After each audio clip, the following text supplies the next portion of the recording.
¿Alguna vez has considerado que lo que comes podría estar abriendo puertas espirituales peligrosas en tu vida? En el mundo físico los alimentos nutren el cuerpo, pero en el espiritual algunos pueden convertirse en instrumentos del enemigo. Génesis 3:6 nos recuerda cómo todo comenzó con un fruto. Y vio la mujer que el árbol era bueno para comer, tomó de su fruto y comió, y dio también a su marido. No fue solo una comida, fue el inicio de la caída. Esta escena nos muestra que Satanás puede usar algo tan cotidiano como la comida para engañar, esclavizar y destruir. Hoy veremos cómo ciertos alimentos, lejos de ser inofensivos, están siendo usados por el enemigo para desviar tu espíritu, debilitar tu fe y sembrar cadenas invisibles. Te mostraremos cómo identificarlos y por qué debes dejarlos de consumir si deseas avanzar espiritualmente. ¿Estás listo para entender lo que Dios tiene reservado para ti? Desde el principio de los tiempos, Satanás ha utilizado lo cotidiano como un instrumento de destrucción espiritual. Nada lo ilustra mejor que la historia de Génesis, cuando Eva, engañada por la serpiente, tomó del fruto prohibido. No era una espada ni un hechizo, sino un alimento. Un simple acto de comer desató el caos sobre toda la humanidad. Génesis 3:6 lo describe con claridad perturbadora. Y vio la mujer que el árbol era bueno para comer y que era agradable a los ojos y árbol codiciable para alcanzar la sabiduría, y tomó de su fruto y comió. Ese primer bocado no solo fue desobediencia, fue una alianza espiritual con las tinieblas. Esta escena bíblica no es solo una lección sobre el pecado original, sino un espejo de lo que ocurre aún hoy cuando consumimos sin discernimiento aquello que ha sido consagrado a dioses falsos, a prácticas ocultas, a rituales que nada tienen que ver con el Dios vivo. En nuestros días, muchos alimentos que parecen inofensivos han sido previamente dedicados a entidades espirituales ajenas a Dios, en festividades religiosas no cristianas, en ceremonias paganas o incluso en cocinas domésticas donde se invocan espíritus de ancestros. Se preparan platos con una carga espiritual tangible. No es superstición ni exageración, es una realidad espiritual profunda. En 1 Corintios 10, 20, 21, el apóstol Pablo lo advierte con firmeza. Antes digo que lo que los gentiles sacrifican a los demonios lo sacrifican y no a Dios. Y no quiero que vosotros os hagáis partícipes con los demonios. No podéis beber la copa del Señor y la copa de los demonios. Aquí no se habla metafóricamente. Comer de lo que ha sido ofrecido a lo oculto es un acto de comunión espiritual, aunque no seamos conscientes de ello. Al hacerlo, se establece un puente entre nuestra alma y un mundo espiritual que opera en contra del reino de Dios. Muchos creyentes han abierto puertas espirituales sin saberlo, simplemente por compartir una comida preparada con intenciones equivocadas. Una joven relató cómo después de asistir a un evento cultural, donde probó platos típicos en un ritual aparentemente inofensivo, comenzó a experimentar sueños perturbadores, una opresión constante y una desconexión total con su vida espiritual. Nadie sospechaba que la causa podía estar ligada a lo que había consumido.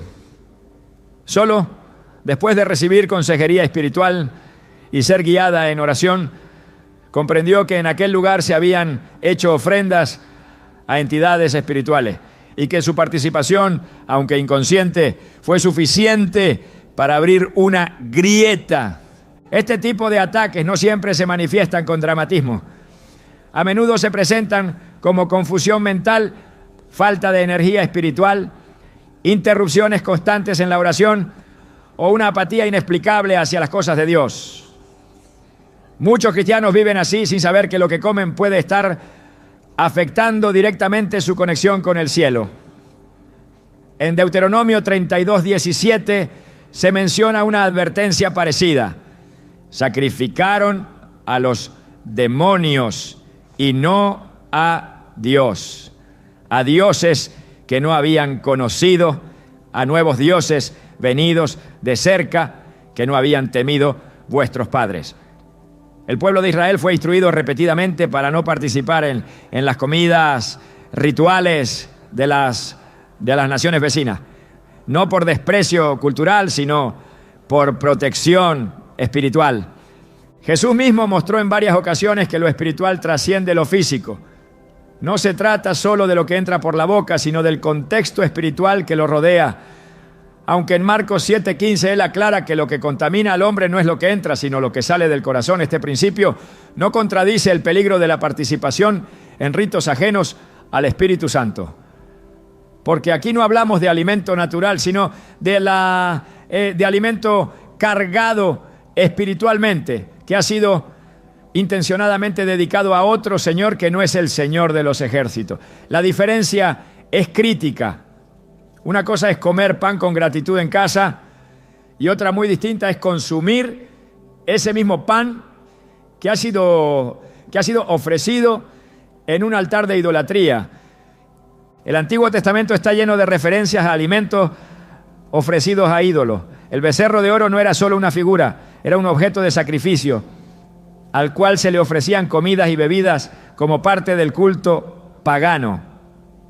En Éxodo 32, el pueblo no solo fabricó un ídolo, sino que después se sentaron a comer y a beber y se levantaron a regocijarse. Fue una fiesta en honor a algo que no era Dios. Esa combinación de comida, idolatría y placer sigue vigente en muchas culturas y hasta en ciertos ambientes que se camuflan como entretenimiento inocente.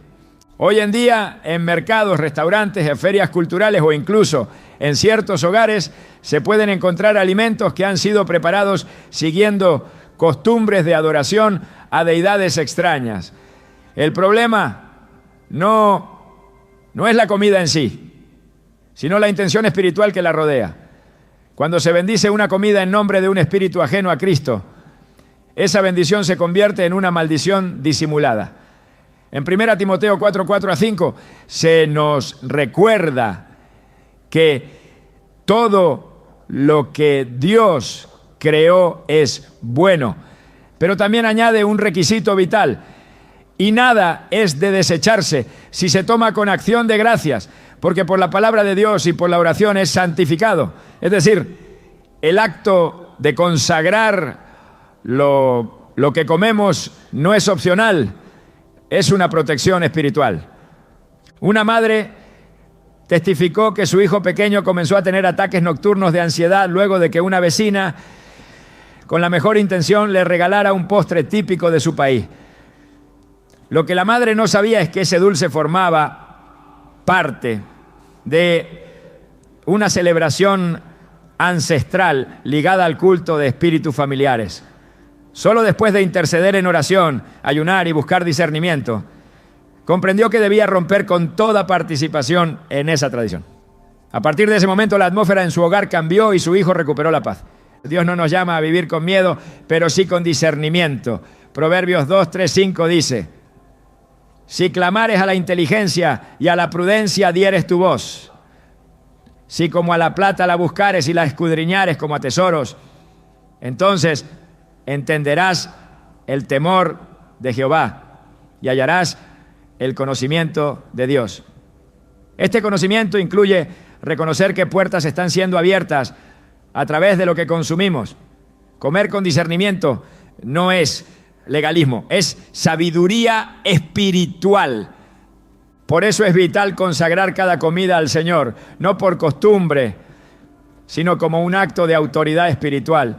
Cuando oramos sobre nuestros alimentos, no estamos simplemente dando gracias, estamos rompiendo toda maldición, toda dedicación anterior, todo pacto que haya sido sellado sobre ese alimento sin nuestro consentimiento.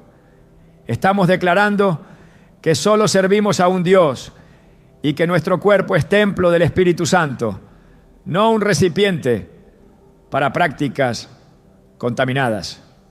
Primera carta a los Corintios 6:19 lo dice con contundencia. ¿O ignoráis que vuestro cuerpo es templo del Espíritu Santo, el cual está en vosotros, y que no sois vuestros? La Biblia está llena de ejemplos donde la comida es el medio para probar la fidelidad espiritual. Daniel rehusó contaminarse con los manjares del rey, Daniel 1:8, y eligió una dieta que reflejara su consagración. Su decisión no solo preservó su cuerpo, sino que lo posicionó para recibir sabiduría y revelación divina. Dios honra a quienes honran su santidad, incluso en lo más cotidiano como la comida. Este no es un llamado a temor, sino a vigilancia espiritual. Si Satanás pudo usar un simple fruto en el Edén, también puede usar platos exquisitos y culturalmente aceptados para atar a quienes bajan la guardia. Hoy más que nunca necesitamos el discernimiento de Daniel. Necesitamos la claridad espiritual para decir no cuando algo no procede del Espíritu Santo, aunque venga disfrazado de tradición, cultura o simple cortesía. Y necesitamos la valentía de Jesús cuando fue tentado en el desierto. Recordemos que la primera tentación que enfrentó fue precisamente con comida. Di que estas piedras se conviertan en pan. Mateo 4:3. Pero él respondió con una espada afilada. No solo de pan vivirá el hombre, sino de toda palabra que sale de la boca de Dios. Mateo 4:4. Jesús entendía que la comida no era solo sustento, era un terreno de batalla espiritual. Esa es la clave para este tiempo. Reconocer que no todo lo que parece bueno es bueno para el espíritu. No todo lo que está disponible debe ser consumido. No todo plato debe ser recibido sin antes ponerlo delante del Señor. Porque lo que entra por tu boca también puede abrir caminos hacia tu alma. Este es el momento de revisar qué estás permitiendo en tu mesa. Es tiempo de romper con todo lo que ha sido consagrado a lo que no es Dios. Renunciar a las comidas que han sido parte de rituales ocultos y declarar que tu cuerpo y tu espíritu están consagrados solo a Cristo. No se trata de ley, se trata de libertad, porque cuando entiendes el poder que se esconde detrás de ciertos alimentos, puedes decidir vivir por encima de cualquier influencia espiritual que busque contaminarte. Este es solo el comienzo. Lo que has comido hasta ahora podría estar determinando más de lo que imaginas. Pero hay esperanza, hay redención y hay restauración cuando decidimos alinear incluso nuestros hábitos alimenticios con la voluntad de Dios. ¿Estás listo para abrir los ojos a esta verdad espiritual? La batalla por tu destino puede estar comenzando en tu plato. El enemigo ha sabido disfrazar sus estrategias con lo cotidiano.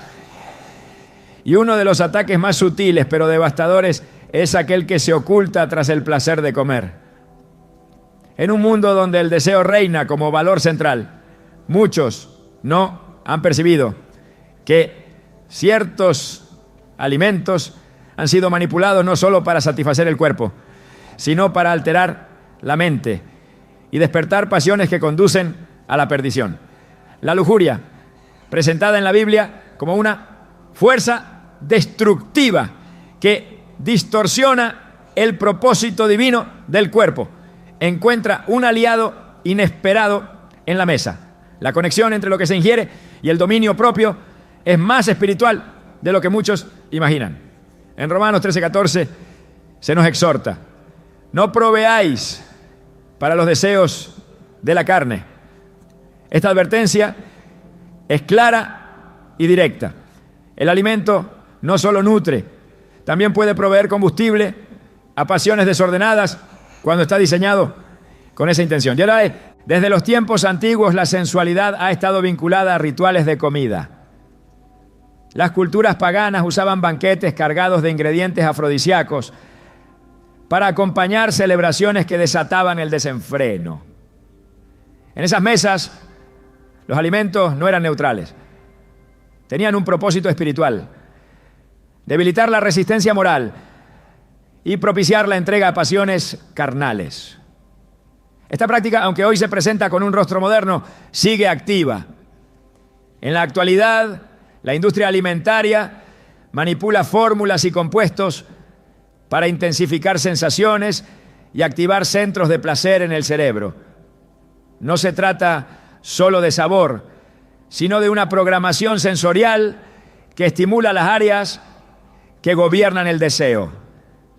Cuando estos estímulos se conectan constantemente con el sistema nervioso, la persona comienza a experimentar una creciente dificultad para dominar sus impulsos. El cuerpo se convierte en un campo de batalla y la voluntad queda sometida. La Biblia nos enseña que la lujuria no comienza en el acto, sino en la intención. Jesús lo afirmó con contundencia en Mateo 5:28. Cualquiera que mira a una mujer para codiciarla ya adulteró con ella en su corazón. Este principio revela que lo que alimenta la mente es tan peligroso como el acto físico mismo. Los alimentos que han sido diseñados para provocar una respuesta sensual no solo afectan el cuerpo, sino que condicionan el alma. No todos los placeres son lícitos, no todo lo deseable es correcto. El apóstol Pablo escribe en primera a los Corintios 6:12: todo me es lícito, pero no todo conviene. Todo me es lícito, pero no me dejaré dominar de ninguna.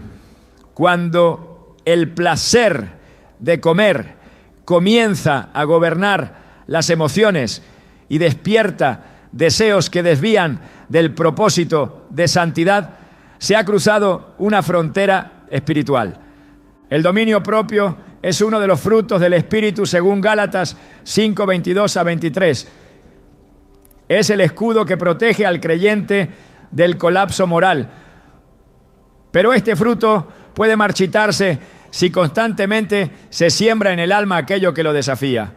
Los alimentos que provocan estimulación sexual, aunque estén normalizados en la cultura, tienen un efecto directo sobre la carne. No es casualidad que en ciertos ambientes de pecado se promuevan comidas específicas, bebidas con componentes que excitan, combinaciones que activan deseos. Nada de esto es inocente. El cuerpo no solo reacciona a lo que ve, también a lo que consume. Y cuando el cuerpo empieza a ser gobernado por lo que ingiere, el alma se somete a fuerzas que no vienen de Dios. La Biblia es clara sobre las consecuencias de ceder a la lujuria. En Proverbios 6:25-26 leemos: no codicies su hermosura en tu corazón, ni ella te prenda con sus ojos, porque a causa de la mujer ramera, el hombre es reducido a un bocado de pan. Este pasaje, además de advertir contra la seducción, establece un vínculo entre el deseo desordenado y el alimento. La comparación no es arbitraria. Así como el hambre física puede empujar a decisiones desesperadas, el hambre sensual, alimentada por estímulos constantes, lleva al alma a conformarse con migajas espirituales.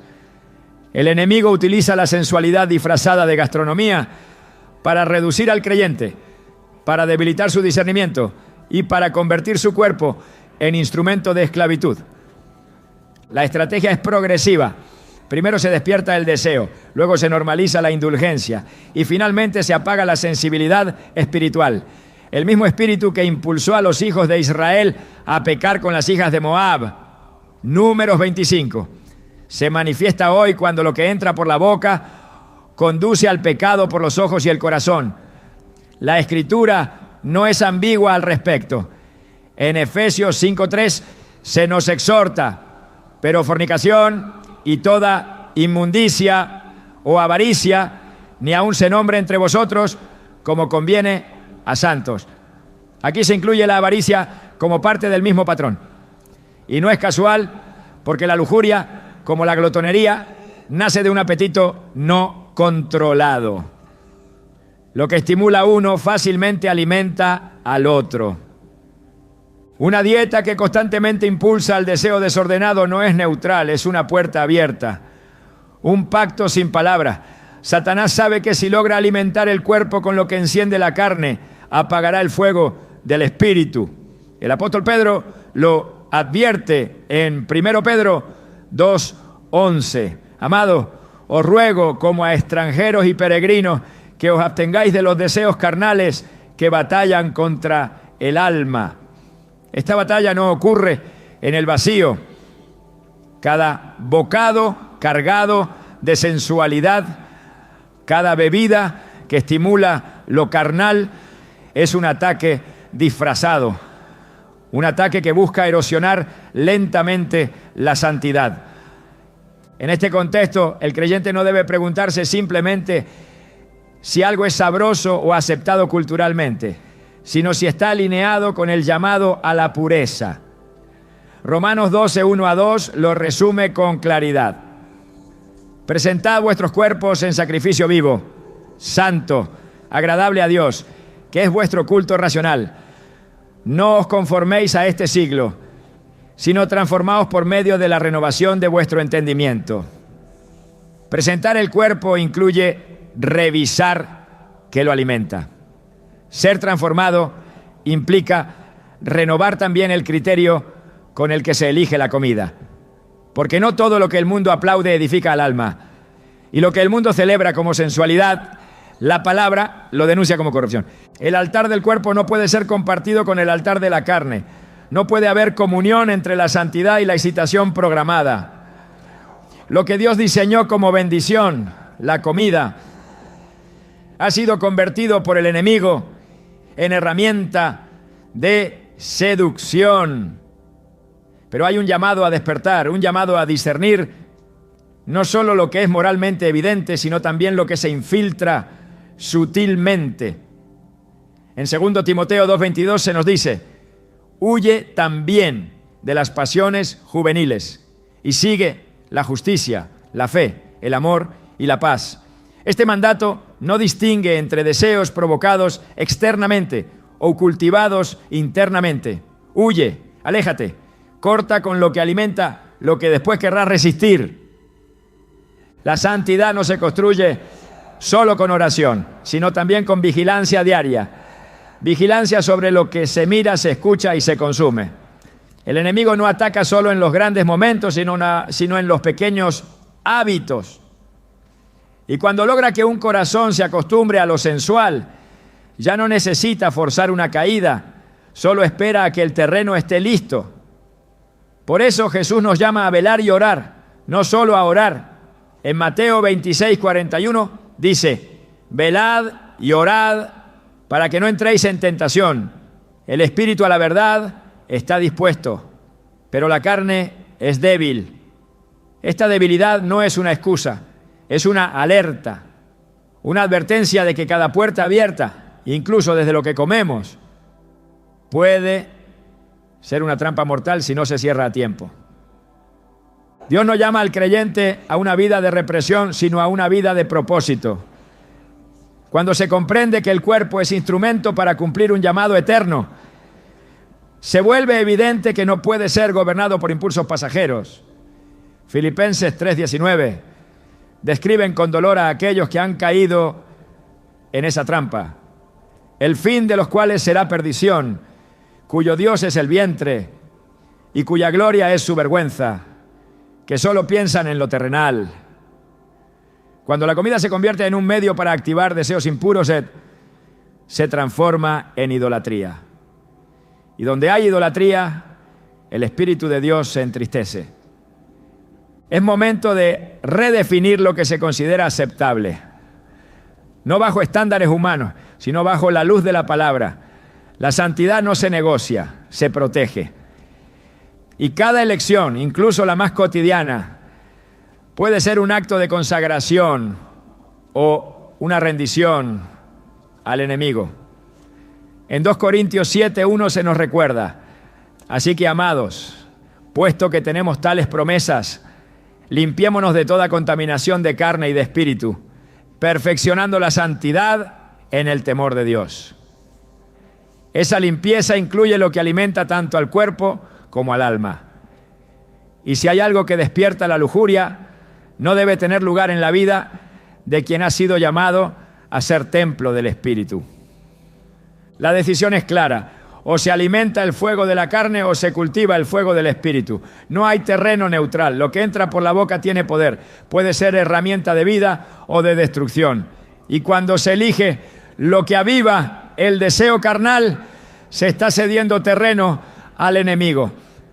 Pero cuando se elige lo que honra a Dios, incluso en lo más simple, se fortalece el espíritu y se cierra la puerta al engaño.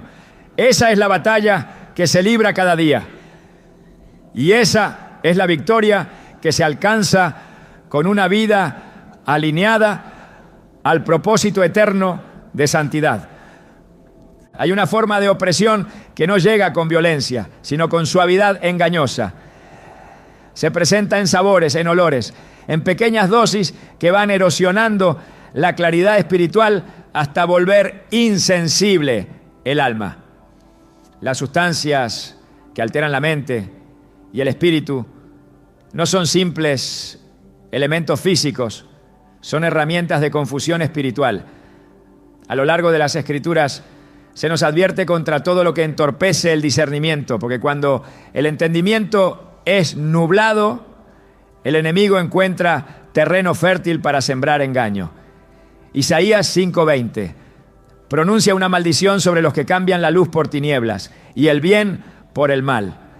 Esta inversión espiritual no comienza siempre con una doctrina torcida, sino con una conciencia debilitada por lo que se ha introducido en el cuerpo. El apóstol Pedro exhorta con firmeza a estar sobrios y vigilantes, porque el adversario, el diablo, anda como león rugiente buscando a quien devorar. 1 Pedro 5:8. La sobriedad no es solo abstención de embriaguez, es una postura espiritual que depende directamente de la claridad mental. Cuando el enemigo logra apagar esa lucidez, la percepción de la verdad se distorsiona. Lo que antes era pecado se vuelve aceptable. Lo que antes era una señal del espíritu se convierte en ruido.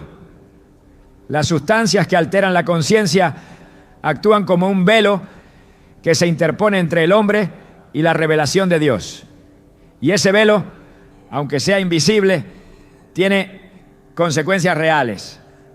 En el Antiguo Testamento, Dios estableció una ley clara para los sacerdotes en servicio. No debían consumir vino ni bebida fuerte cuando entraban al tabernáculo. Levítico 19. Esta instrucción tenía un sentido profundo.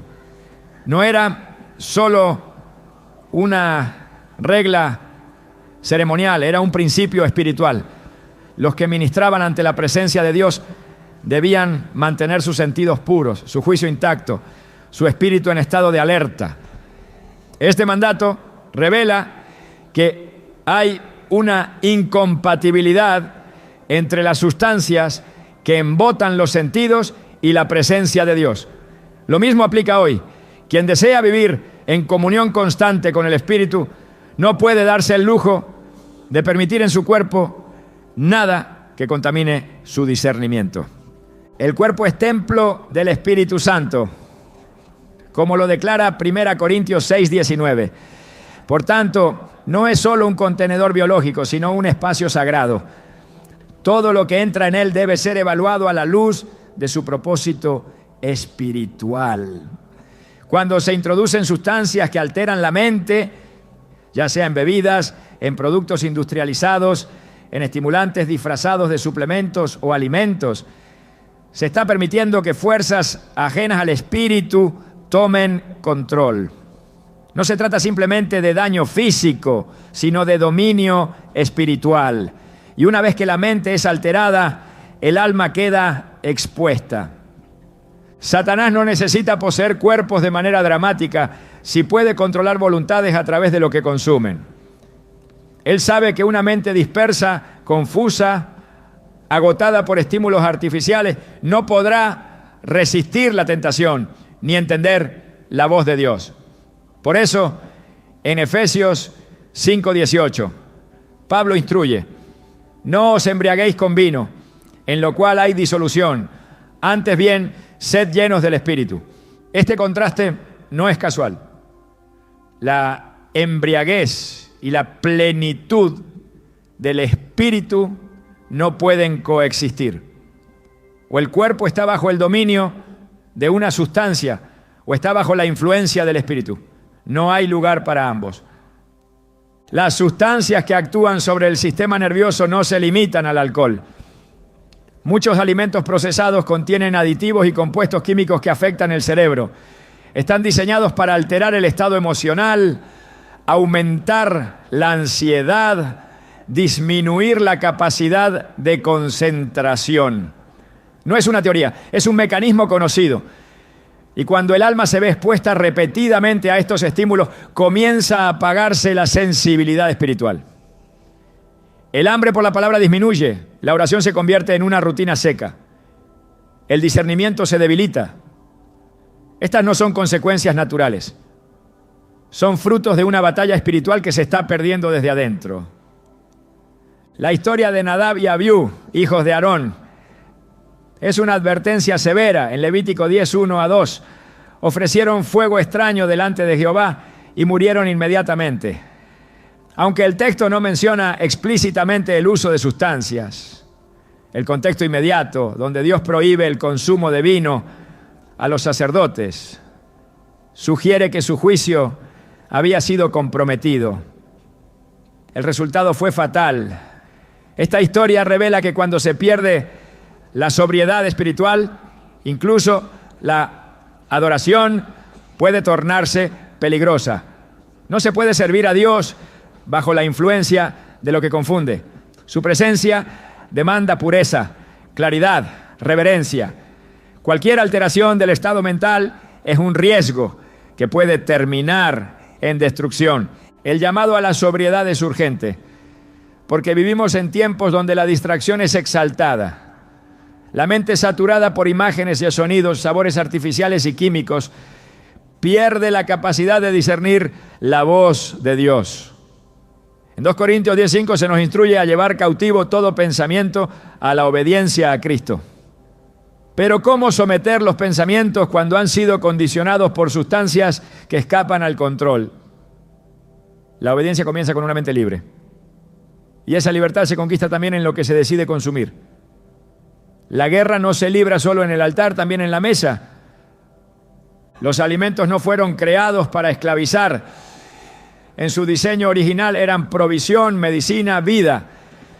Pero en manos del enemigo se han transformado en mecanismos de adormecimiento espiritual. El enemigo habrá aprendido pues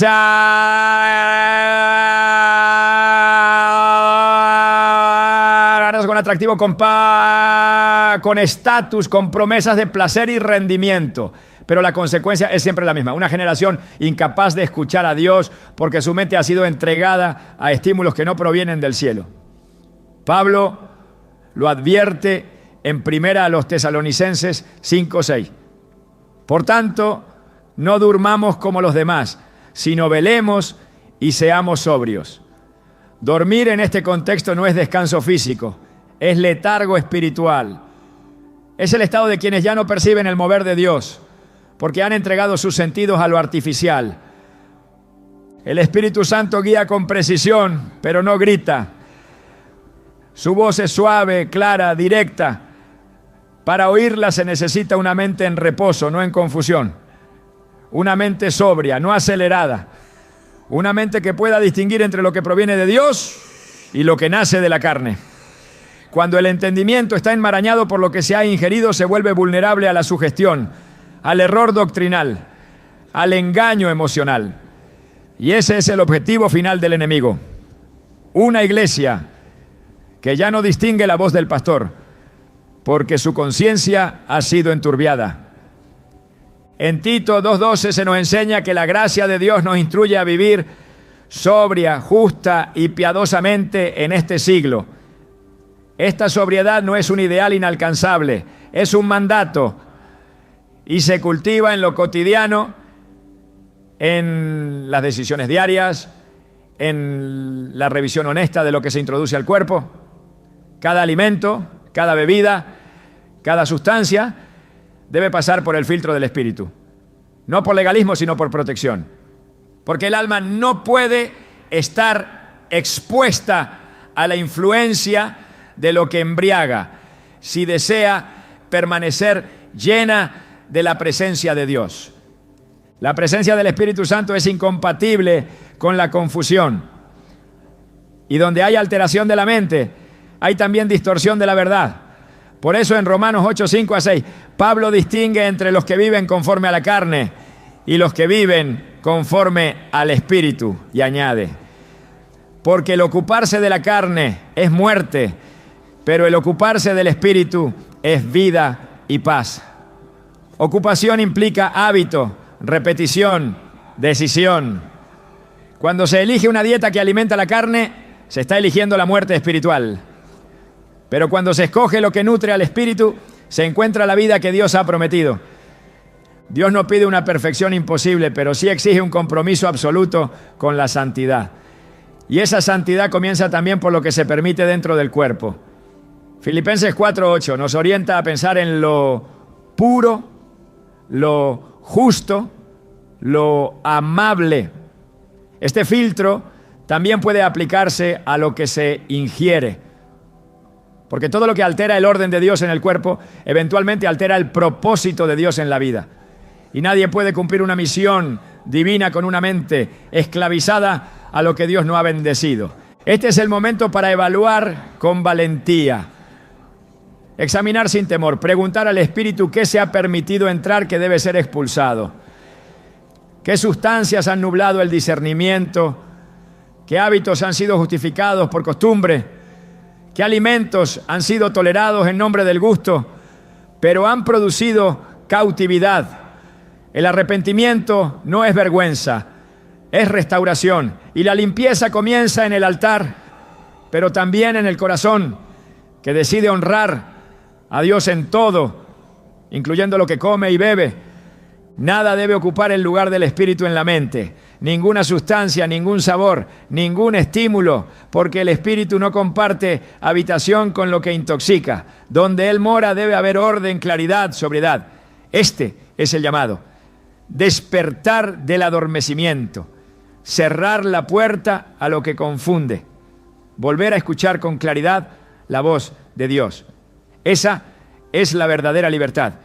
Y comienza con una decisión que se toma hoy, porque mañana puede ser demasiado tarde. Hay una trampa espiritual disfrazada de hábito cotidiano, una forma de esclavitud que no siempre se percibe como peligrosa, porque se alimenta de algo que fue creado para el bien, el placer de comer. Pero cuando el placer se convierte en propósito, cuando el deseo por el sabor domina la voluntad, entonces el alimento deja de ser provisión para transformarse en ídolo. Este cambio sutil pero devastador ocurre cuando se come no por necesidad, sino por ansiedad, por vacío, por evasión. Y en ese momento, el enemigo encuentra un terreno fértil para operar. En Filipenses 3:19, la Escritura denuncia con severidad a quienes su Dios es el vientre y su gloria es su vergüenza, que solo piensan en lo terrenal. Esta no es una advertencia superficial, es una revelación sobre cómo la glotonería puede convertirse en una forma camuflada de idolatría. La glotonería no se define solo por la cantidad de comida, sino por el desorden espiritual que se manifiesta a través del cuerpo. Cuando la comida ocupa el lugar que le corresponde a Dios como fuente de consuelo, de refugio, de gozo, entonces se ha producido una inversión peligrosa. El alimento, que debía ser una herramienta de fortaleza, se transforma en un sustituto emocional. Y donde hay sustitución, hay traición espiritual. El libro de Proverbios lo afirma con claridad en el capítulo 23, versículos 20 y 21. No estés con los bebedores de vino, ni con los comilones de carne, porque el bebedor y el comilón empobrecerán, y el sueño hará vestir vestidos rotos. Este empobrecimiento no es solo material, es espiritual. Es la bancarrota del alma que ha invertido su hambre más profunda en lo temporal. Satanás no necesita una tentación escandalosa para debilitar a un creyente. Basta con que ese creyente esté atado a lo que consume. Basta con que la necesidad de placer sensorial supere el anhelo por la presencia de Dios.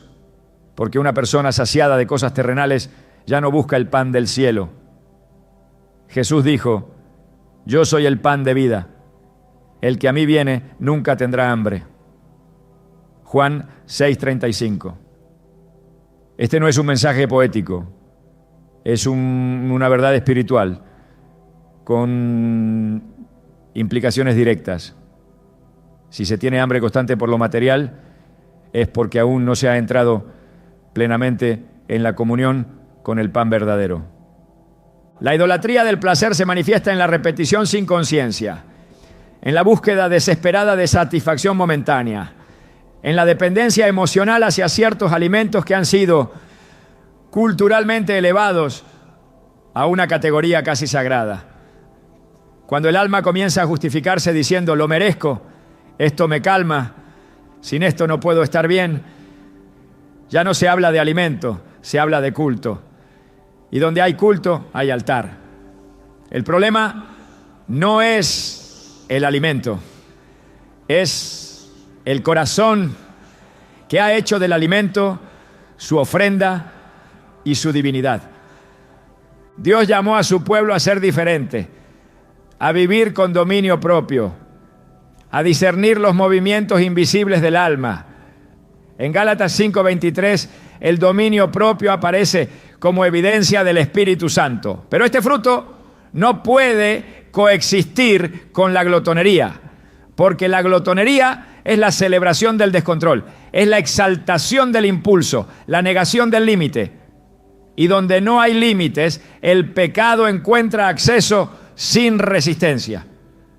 Por eso la Escritura habla tantas veces del ayuno, no como castigo, sino como disciplina para restaurar el orden divino en el cuerpo.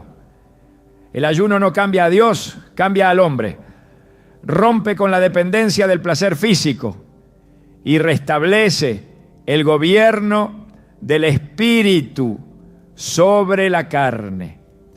Una vida gobernada por el apetito jamás podrá vivir con claridad espiritual, porque el que no puede decir no a un bocado tampoco podrá decir sí a la cruz. Jesús dijo que quien quiera seguirle debe negarse a sí mismo. Y esa negación comienza en las decisiones más pequeñas. Comer no es pecado, disfrutar el sabor no es impuro, pero ser gobernado por ello es señal de esclavitud. En 1 Corintios 9:27, Pablo declara: golpeo mi cuerpo y lo pongo en servidumbre, no sea que habiendo sido heraldo para otros, yo mismo venga a ser eliminado. Estas palabras no son extremas, son urgentes. Hablan de una conciencia despierta que sabe que el enemigo no siempre ataca con espada, sino con pan. Hay mesas que se convierten en altares de distracción. Hay comidas que silencian la voz del Espíritu porque activan el ruido de la carne. Y hay creyentes que han perdido la capacidad de discernir la voz de Dios porque han acostumbrado su alma a buscar satisfacción en lo que perece. Jesús reprendió al diablo en el desierto con una frase que debe retumbar en el corazón del creyente cada vez que se sienta tentado a hacer del alimento su escape. No solo de pan vivirá el hombre, sino de toda palabra que sale de la boca de Dios, en Mateo 4:4. Esta respuesta no fue solo teológica, fue profética. Señaló la raíz del problema, la necesidad mal dirigida. La glotonería es la respuesta errada a un hambre verdadera. Porque el alma sí tiene hambre. Pero esa hambre no se sacia con comida, sino con presencia. Cuando el alma está vacía, buscará llenarse con lo que tiene a mano. Y si lo único disponible es el placer inmediato, entonces ese placer se convierte en el sustituto de Dios. Así opera la idolatría. No comienza con estatuas, sino con desplazamientos sutiles en el corazón. Lo que antes era espiritual se reemplaza por lo emocional. Y lo que debía ser eterno se cambia por lo que se digiere y se olvida. Dios quiere libertar a su pueblo de toda atadura, y eso incluye las cadenas invisibles que se forman en torno al placer mal dirigido. En Romanos 14:17 se nos recuerda: el reino de Dios no es comida ni bebida, sino justicia, paz y gozo en el Espíritu Santo. Esta afirmación no degrada la comida, la pone en su lugar, y al hacerlo restablece el centro. No se puede construir una vida espiritual sólida sobre la base de impulsos incontrolados, porque el mismo espíritu que lleva al exceso en la comida lleva al exceso en otras áreas. Es el espíritu del desorden, del capricho, de la autosatisfacción. Es el espíritu que se opone al carácter de Cristo. Por eso el enemigo promueve constantemente el exceso, porque sabe que el exceso cierra los oídos del alma. En medio del ruido de la saciedad física, la voz del espíritu se vuelve imperceptible. Y una vez que la sensibilidad se apaga, la obediencia se vuelve opcional. Pero Dios no busca siervos saciados de sí mismos, busca adoradores que vivan para Él. Y esa adoración comienza cuando se reconoce que todo lo que se consume debe estar sometido a su voluntad. Hay una generación que necesita ser despertada. Una generación que ha confundido libertad con licencia, disfrute con dependencia y alimento con propósito. Pero el Espíritu está llamando a volver al diseño original, donde el cuerpo sirve al Espíritu y no al revés. El dominio propio no es debilidad, es autoridad. Es la manifestación de que el Espíritu gobierna, de que la cruz fue aceptada, no solo en el altar, sino también en la mesa. Es tiempo de discernir qué está gobernando el apetito, qué está siendo celebrado como necesidad, cuando en realidad es una forma de evasión. El enemigo no siempre vendrá con tentaciones abiertas. A veces usará una porción de más, un antojo constante, un hábito alimenticio que se convierte en trono. Pero la verdad permanece firme. No hay comunión entre la luz y las tinieblas, ni entre la cruz y la glotonería. Quien ha sido llamado a ser templo del Espíritu no puede permitir que el altar se llene de humo que no proviene de la adoración. Todo lo que se coloca sobre ese altar debe ser santo, consagrado, dirigido. Y si la comida se ha convertido en obstáculo para la intimidad con Dios, entonces es tiempo de tomar una decisión, no por imposición, sino por revelación, no por culpa, sino por amor. Porque el que ama al Padre no tolera rivales, ni siquiera si esos rivales tienen la forma de algo delicioso.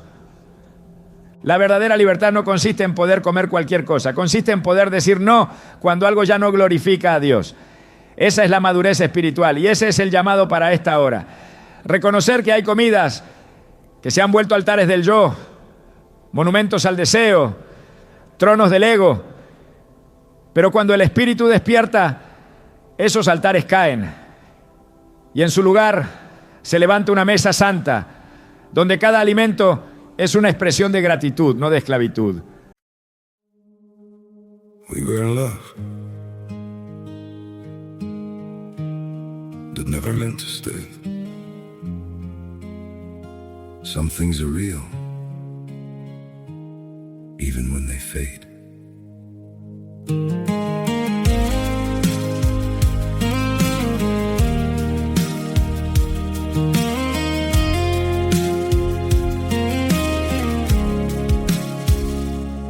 I used to think if we kept holding on, we could bend the truth somehow.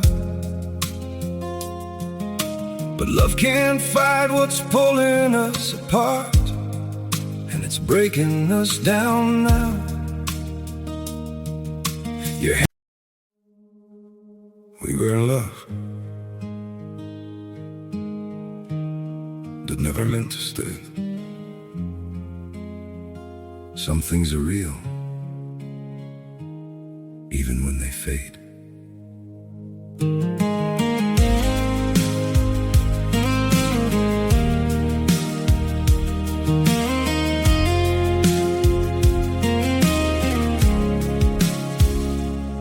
I used to think if we kept holding on, we could bend the truth somehow.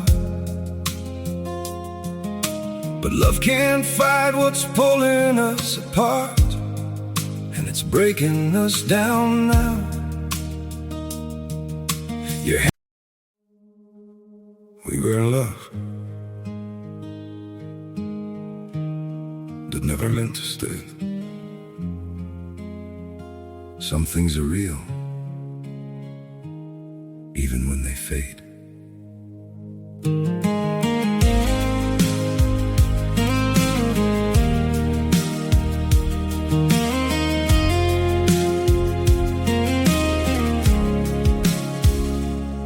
I used to think if we kept holding on, we could.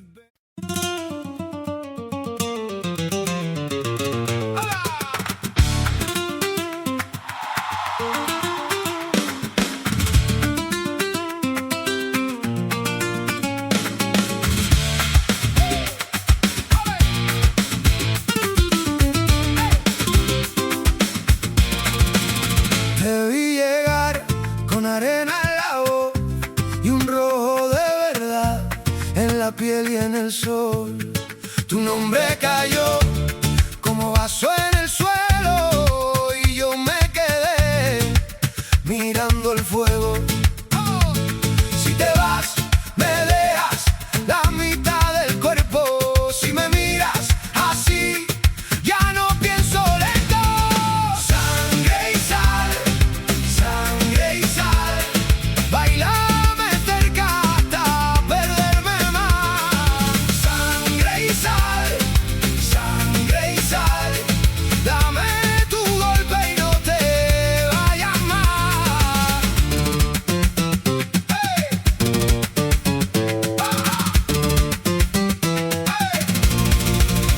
Tus manos hablaron más que tu boca.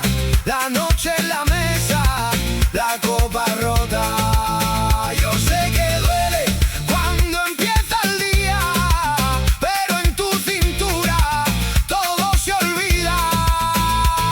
Si te vas, me dejas la mitad del cuerpo. Si me miras así, ya no pienso lento.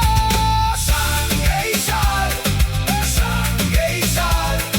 Bailame cerca hasta perderme más. Sangre y sal, sangre y sal.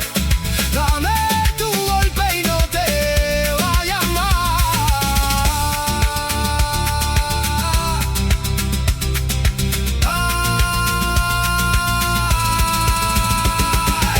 Y si mañana se rompe la fe, yo sigo aquí pegada a tu piel. Que suba el polvo, que arda el portal. Si tú me llamas, yo vuelvo igual. Sangre y sal, sangre y sal. Bailame cerca hasta perderme más. Sangre y sal, sangre y sal. Dame. No es un asunto de legalismo, es una cuestión de gobierno. ¿Quién gobierna los apetitos? ¿Quién decide cuándo y cuánto? ¿Quién establece los límites? Porque allí donde gobierna el espíritu hay orden, hay vida, hay victoria. Y esa victoria se manifiesta también en la mesa, cuando el alimento vuelve a ser lo que Dios quiso que fuera: provisión, no prisión. Hay vínculos que no comienzan con palabras ni con acciones visibles. Hay cadenas que se forman en lo secreto, en lo que se repite sin cuestionar, en lo que se hereda como costumbre y se asume como identidad. Dentro de esas herencias silenciosas, los alimentos han sido usados como vehículos para mantener pactos espirituales no consagrados a Dios. No todo lo que ha sido transmitido por generaciones, tiene aprobación divina. La mesa familiar, que debería ser un altar de bendición, puede convertirse en una plataforma de continuidad para maldiciones si no se discierne espiritualmente lo que en ella se sirve. En Éxodo 25, Dios declara con contundencia que visita la maldad de los padres sobre los hijos hasta la tercera y cuarta generación de los que le aborrecen. Esta sentencia no se limita a las acciones externas. Incluye también lo que se perpetúa desde lo espiritual, incluso en lo culinario. Hay comidas que no fueron diseñadas simplemente para saciar el hambre, sino para sellar compromisos con deidades ajenas al Dios vivo. Muchas culturas han incorporado en sus rituales alimenticios una carga espiritual específica, platos dedicados a espíritus ancestrales, a dioses regionales, a entidades ocultas.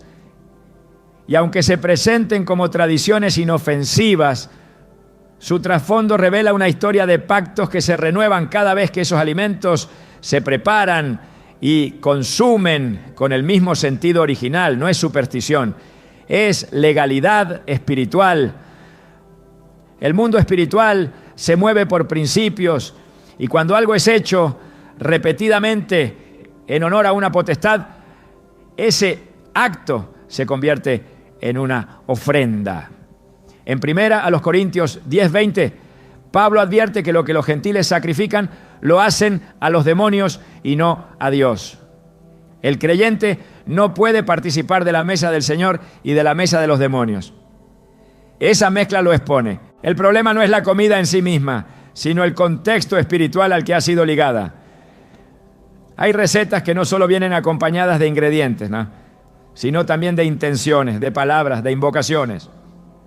Y cada vez que se preparan en el mismo espíritu, se refuerza el lazo que une a esa familia, a esa región o a esa comunidad con realidades espirituales que no glorifican a Dios. En muchas ocasiones, estas comidas son ofrecidas como homenaje a los muertos, como parte de fiestas religiosas sin fundamento bíblico, o como elementos centrales en celebraciones que exaltan lo que Dios aborrece. El creyente que participa de ellas sin discernimiento no está solo comiendo, está renovando un pacto. El reino de Dios se establece por verdades, pero también por ruptura. Jesús no vino a armonizar con los pactos antiguos de idolatría, sino a destruirlos. En 2 Corintios 6:14 a 17 se nos ordena no unirnos en yugo desigual con los incrédulos, y se hace una pregunta retórica que confronta: ¿qué acuerdo hay entre el templo de Dios y los ídolos? El cuerpo del creyente es templo del Espíritu. No puede ser lugar de encuentro entre lo sagrado y lo profano. Si algo ha sido consagrado a lo impuro, no puede tener parte en quien ha sido redimido por la sangre del Cordero. La ruptura con el pasado no es solo conceptual, también es práctica. Y si esa ruptura no alcanza lo que se come, no es completa. Muchos siguen atados espiritualmente porque no han discernido el papel que juega la comida en la renovación de pacto. Lo que se recibe con alegría por tradición puede ser una semilla de maldición si no ha sido pasado por el filtro del Espíritu Santo. No todo lo heredado es bendito. En Jeremías 16:19, el profeta clama: nuestros padres heredaron mentira, vanidad y cosas en que no hay provecho. Esa herencia incluye costumbres que se transmiten sin examen espiritual. Y en el caso de las comidas rituales, la transmisión es directa. Lo que los padres consagraron a dioses extraños, los hijos lo perpetúan al repetir la práctica, aunque lo hagan sin malicia. El llamado de Dios es a la separación, no como acto de orgullo espiritual, sino como respuesta a la santidad. En Levítico 20:26 dice: habéis de serme santos porque yo Jehová soy santo, y os he apartado de los pueblos para que seáis míos. Este apartarse no es solo cultural, es espiritual. Incluye las formas de adoración, las expresiones externas y también los hábitos alimenticios que tienen carga espiritual. No se trata de una dieta basada en reglas humanas, sino de una conciencia gobernada por el Espíritu. Una conciencia que distingue entre lo que alimenta el alma y lo que perpetúa cadenas invisibles. El enemigo no necesita que un creyente lo adore abiertamente. Le basta con que repita actos de obediencia a antiguos pactos. La continuidad de esos actos mantiene viva la legalidad espiritual del pasado. Pero cuando un hijo de Dios rompe con esas prácticas, está declarando a nivel espiritual que su pacto es nuevo, que su altar ha sido limpiado, que su cuerpo ya no está bajo la influencia de lo que lo ataba. Esa ruptura es profunda, porque corta raíces, y las raíces, aunque invisibles, son las que determinan el fruto. En el reino no hay neutralidad. Lo que no ha sido consagrado a Dios, por defecto permanece bajo otra autoridad. Por eso 1 Timoteo 4:5 dice que los alimentos son santificados por la palabra de Dios y por la oración. Este principio revela que todo lo que entra al cuerpo debe pasar por un acto consciente de consagración. No se puede asumir que algo es limpio solo porque ha sido normalizado. La normalidad cultural no es evidencia de santidad.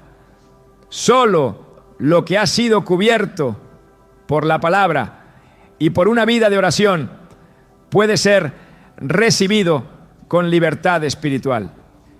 Quien desea caminar en libertad plena debe examinar todo altar oculto, toda práctica no confrontada, todo hábito heredado que no ha sido pasado por la cruz.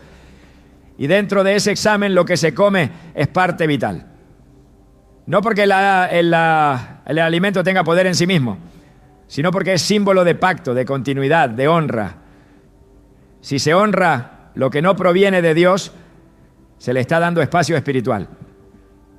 Pero si se decide honrar solo al Señor, incluso en lo que se sirve en la mesa, se establece una señal visible de alineación al reino. El Espíritu Santo no solo guía en las grandes decisiones, también revela en los detalles. Y cuando se le permite iluminar lo que ha sido escondido por generaciones, Él comienza a romper cadenas que parecían normales.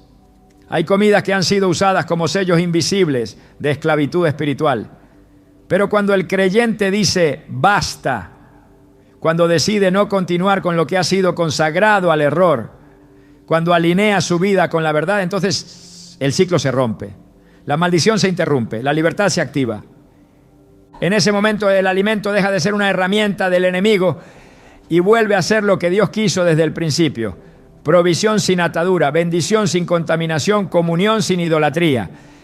Y esa transformación comienza cuando el creyente entiende que todo lo que toca su cuerpo debe estar bajo la autoridad del Espíritu, incluyendo lo que come. El cuerpo fue diseñado por Dios no solo como un recipiente físico, sino como instrumento para ejecutar propósitos eternos. Cada célula, cada función, cada detalle fue formado con intención divina para cooperar con el llamado del alma. Pero cuando la alimentación rompe con ese diseño, se produce un desgaste que no solo se refleja en lo físico, sino que impide que el espíritu avance con fuerza. Una dieta que debilita, agota o enferma no es inofensiva. Es una estrategia silenciosa del enemigo para frenar el propósito. Isaías 40:29 declara que Dios da esfuerzo al cansado y multiplica las fuerzas al que no tiene ningunas. Sin embargo, cuando el desgaste es provocado por una alimentación contraria al orden divino, se produce una contradicción. El cuerpo llamado a servir comienza a estorbar. El enemigo no solo ataca el alma, también busca neutralizar el cuerpo. Sabe que un cuerpo desgastado, inflamado, tóxico, cargado de sustancias nocivas, no podrá mantenerse firme en el día malo ni sostener una vida de oración, servicio o entrega. Por eso promueve hábitos alimenticios que entorpecen, que lentifican, que esclavizan con antojos vacíos. El deterioro no ocurre de un día para otro. Es progresivo, invisible, aceptado socialmente, pero espiritualmente destructivo. En 1 Corintios 3, 16 a 17, Pablo recuerda que somos templo de Dios y que si alguno destruye ese templo, Dios le destruirá a él. Esta advertencia no es figurativa. El cuidado del cuerpo no es vanidad, es responsabilidad espiritual. Cuando el pueblo de Israel atravesó el desierto, Dios les dio un alimento específico, el maná. No solo porque era sobrenatural, sino porque sostenía la jornada sin debilitar el cuerpo ni confundir el alma. No era comida para entretener, era comida para avanzar. Cada porción era una provisión exacta para cumplir con el recorrido. En contraste, cuando deseaban las comidas de Egipto, lo hacían no por necesidad, sino por nostalgia de un sistema de esclavitud. Esa comparación es vital. La comida del propósito fortalece. La comida del pasado esclaviza.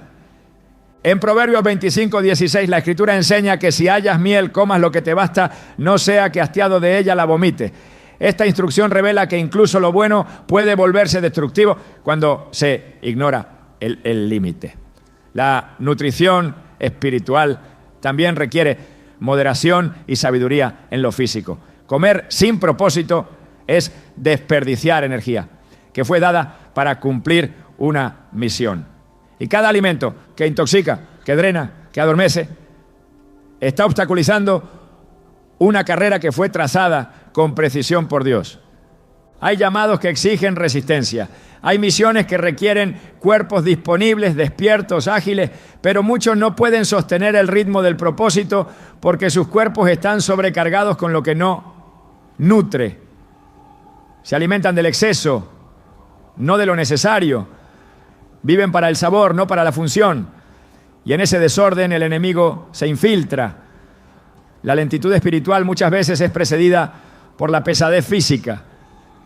Y esa pesadez no es solo resultado de una rutina, sino de una dieta desconectada de la voluntad de Dios.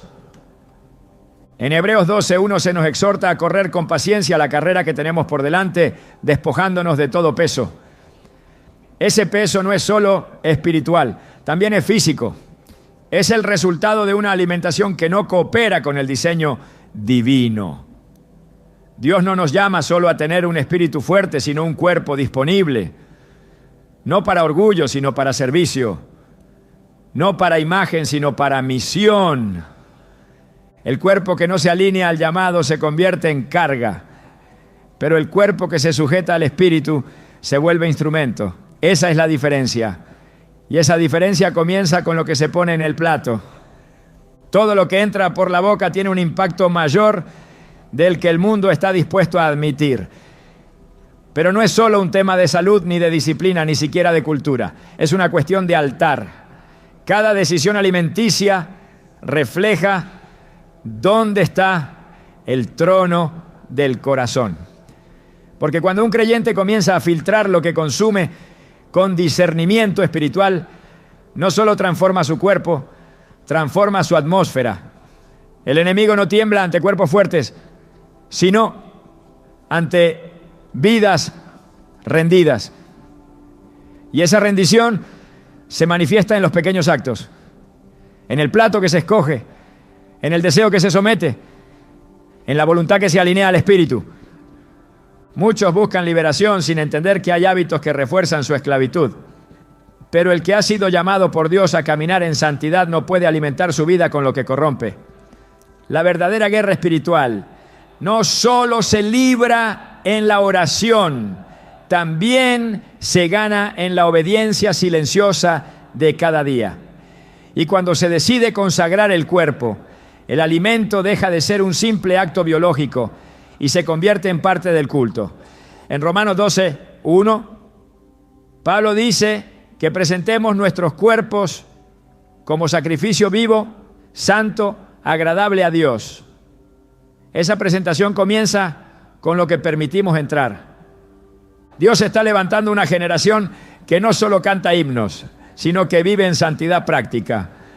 Una generación que entiende que su mesa también es altar, que su dieta también habla, que su cuerpo también predica. Porque no hay mensaje más poderoso que el de una vida que se ha rendido por completo. Y esa rendición no necesita palabras, solo necesita coherencia. El enemigo ha usado la comida para adormecer, para esclavizar, para contaminar.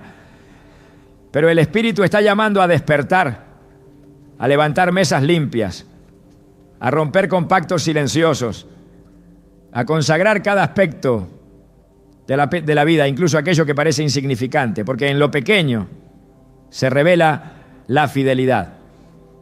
Y en la fidelidad se manifiesta la gloria. Este es el tiempo, no de reformas dietéticas, no, sino de decisiones espirituales, no de obsesiones externas, sino de consagración interna. Porque cuando el alimento vuelve a su lugar, el alma se libera para correr hacia el propósito. Y ese propósito no se detiene, no se negocia, no se debilita. Se cumple en aquellos que han decidido ser santos, incluso en lo que comen.